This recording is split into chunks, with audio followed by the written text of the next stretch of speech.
From the Dominion Post in Morgantown, West Virginia, this is the Postcast, the audio companion to the Dominion Post newspaper. In this episode, a spate of crime in Morgantown, Morgantown City Council deals with budget woes, and local frustration at a federal plan to quarantine sick inmates at FCC Hazelton. I'm your host, Chris Schultz, and these are the week's top stories.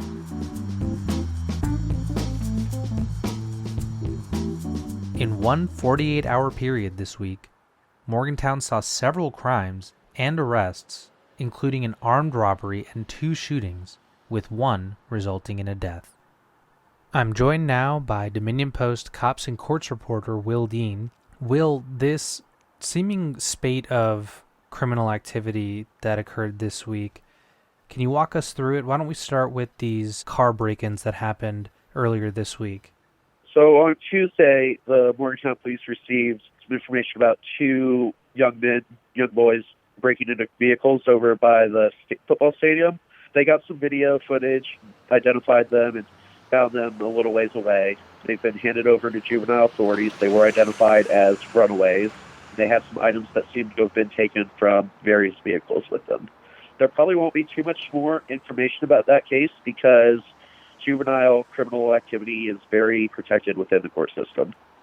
Right, and while we don't know if these individuals, correct me if I'm wrong, but we don't know if these individuals were breaking into the cars or if they were just taking advantage of open doors, it is an important reminder to secure your vehicle before you turn in for the night. Yeah. You should definitely always lock your car. Yeah. Moving on now to an incident where an open door was unquestionably taken advantage of by the criminals. Can you tell us about this armed robbery incident that occurred? Yeah, so it was just after 2 in the morning on Wednesday. Officers went over to Pine Street because the residents there, 3 of them, said that 4 men had came in through their unlocked front door. 3 of the guys had knives, and 1 had a shotgun. They got away with some cash and a handgun that one of the residents actually had. They have descriptions, but since they were wearing face masks, it's kind of a eyes-up description, and police are currently looking for those individuals. No one was injured in the incident. Right. So obviously that's nothing insignificant. It's never good when someone is threatened with a weapon. But moving on now, there were 2 incidents that did involve the discharge of a firearm. The first one stemming from the sale of some tires. Can you clarify that one for us, Will? Yeah, so about a week ago, the suspect in this case had gone over to these people's house to buy some dirt bike tires. Then on Tuesday night, about 10 o'clock, the sellers were in bed, and they woke up because they heard this guy going through the tires behind their house, and he told them, I thought that we had an agreement where I could come anytime, even if you weren't home to buy tires. And they didn't agree with that, but they went ahead and decided to sell us some anyways. When he couldn't pay for him, he pulled out a gun and shot it. Thankfully, no one was hit. It hit the ground, and the homeowner and his 2 sons were actually able to rush the guy and disarm him and hold him there until police arrived and arrested him. Now, unfortunately, as I mentioned before, there was another shooting incident that did not end so well. Will, what can you tell me about this shooting death that occurred on Tuesday evening, Wednesday morning? So it happened just after midnight, coming into Wednesday morning. There's not a whole lot of details yet, but it is a domestic dispute. And a 51-year-old woman was shot once in the chest with a .380 caliber pistol, and she died at the hospital. There's been no word about charges yet or if it was self-defense. There's still a very active investigation going on. As you mentioned, a lot of these incidents are very new, having just occurred recently. But to the casual observer, this does seem like a lot of criminal activity to have occurred in Morgantown, especially when you consider how reduced the population is right now with the university being closed. Is this an abnormal amount of criminal behavior to be happening right now? Sort of, but not really. So, yeah, anecdotally, it does seem that crime tends to happen in rashes, but truly it is random. There is no real way to prevent a lot of these things from happening, and it happens when it happens, and sometimes that's in waves like recently, and sometimes it's much more occasionally, and that's just the way it is. All right, well, Will, I'm sure we'll be hearing more from you as these stories develop and more details come out. Thank you so much for talking to us about these cases today. Yeah, of course. I hope the courts open again one day and I can bring you more about them.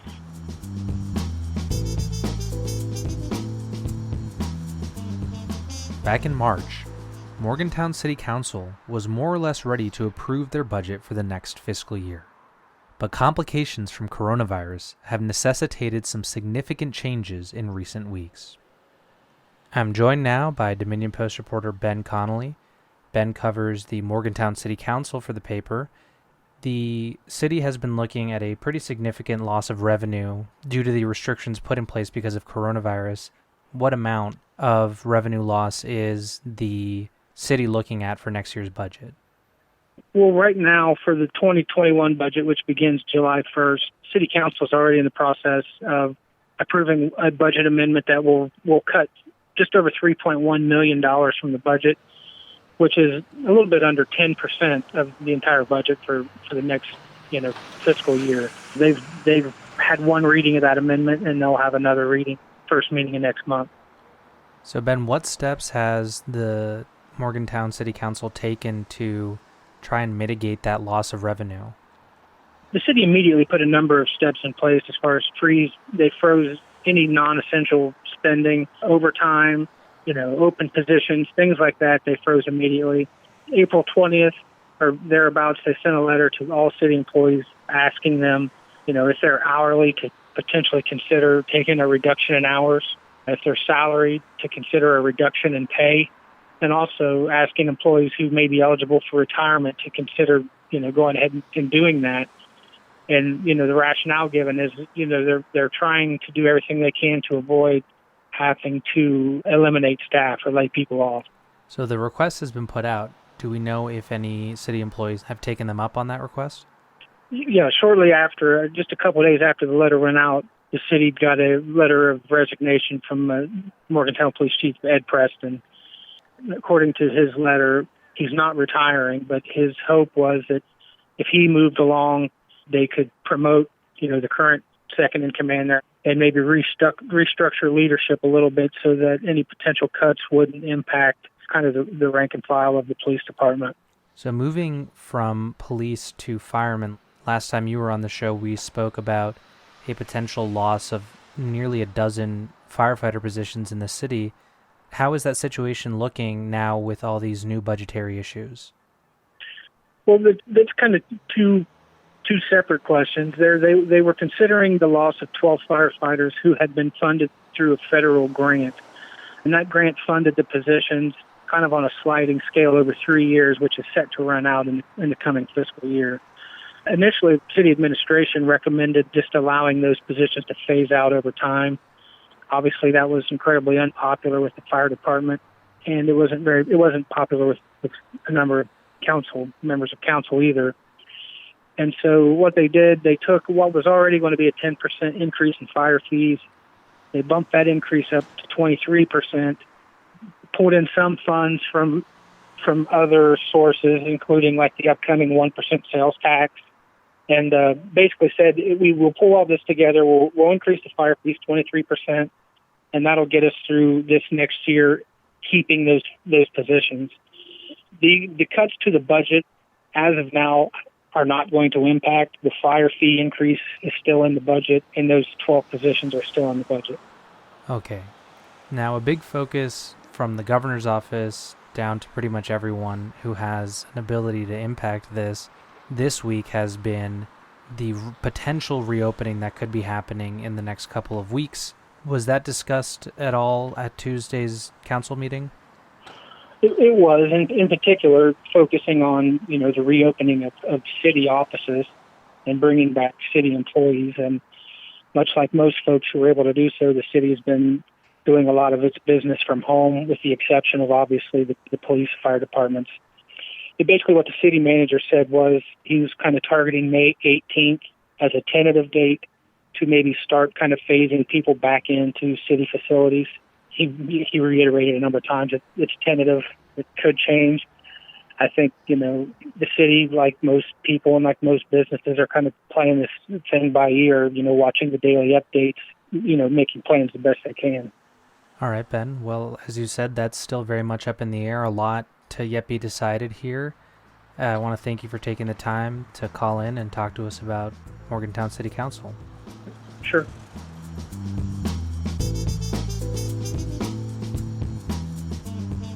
Last Friday, Local 420 of the American Federation of Government Employees publicized a plan from the Federal Bureau of Prisons to designate FCC Hazelton, among other locations in West Virginia, as a quarantine site for prisoners. The planned move of prisoners from the federal institutions in D.C. to West Virginia has left both citizens and state leaders deeply concerned. I'm joined now by Dominion Post regional editor Kathy Plum. Kathy, do you know why Hazleton and Gilmer correctional facilities were chosen for this quarantine plan? We do not. The Bureau of Prisons hasn't commented on that. There were, I believe, 4 other prisons nationally that were selected as well. One would think it would be because they had the space in the Bureau's eyes.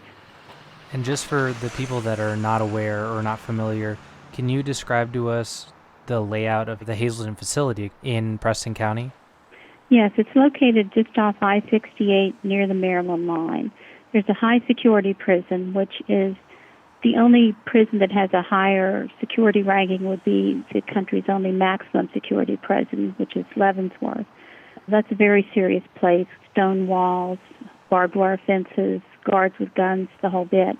Then there's a medium security male prison, a prison for female inmates of all levels, and a low security camp, which is similar to the federal facility at Morgantown that has no walls and is for prisoners with less serious, less violent offenses. So ostensibly the idea would be that at such a large facility, they would have the space and the capacity to properly quarantine the infected inmates. Now, what has the community's reaction been to this plan? It's been pretty much universally against the Bureau of Prisons on this. People are outraged. They say, we have been careful, we've stayed home, we've taken every precaution not to spread COVID-19. Now you want to bring people in who are untested and put them in a population that had, up to this point has not had any cases of the virus, could infect other prisoners, could infect people who work in the prisons. Those people in turn go home to their families, go out into the community, and could spread it. You mentioned their Bureau of Prisons. This is a federal facility at Hazelton. Obviously, that is several steps above, you or I or any other average citizen. There have been some appeals to, I think, as high up as the governor, correct me if I'm wrong. What has leadership's reaction been to this plan? Governor Justice, both of our U.S. Senators, Manchin and Capito, and Congressman McKinley have all gone on record opposing the transfers and asked the Bureau of Prisons to reconsider and not do it. Also, our county commission has gone on record as opposing using these facilities for quarantine, and they actually had a phone conference yesterday with State Attorney General Patrick Morrisey to see what their options were. So do we have any timeline from any of those leaders as far as when we might hear a response from the Bureau of Prisons? No, I don't think so, and I don't know that they will get a response. The Bureau of Prisons is, because of the nature of the institution perhaps, is not the most open in the federal government. Right, there is obviously the issue of security when it comes to moving this many inmates. And on that note, do we have any idea when these inmates might be arriving? No, we actually asked the Bureau of Prison spokesperson that yesterday, and he said that for security reasons, they do not tell the public or the press when inmates are being transferred at any time. Okay, well, Kathy, I'm sure that the local population is going to be watching this story very closely as it develops, and we will probably be speaking to you about this again soon. Thank you so much for calling in today. Thank you.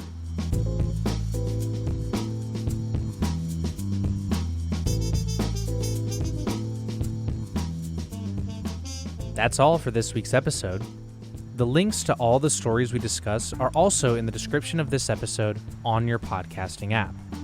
If you haven't already, subscribe to make sure you don't miss a single episode. We would also really appreciate it if you would take the time to rate and review us. Nobody's exactly sure why, but a rate and a review combo really goes a long way to boost the show. Be sure to check out our sports podcast, Best of 7. Andrew and Sean are now putting out new episodes every week. You can also check out our local history podcast, All About History. Episode 3, all about the Confederate raid on Morgantown during the Civil War, is up now. We want to hear from you.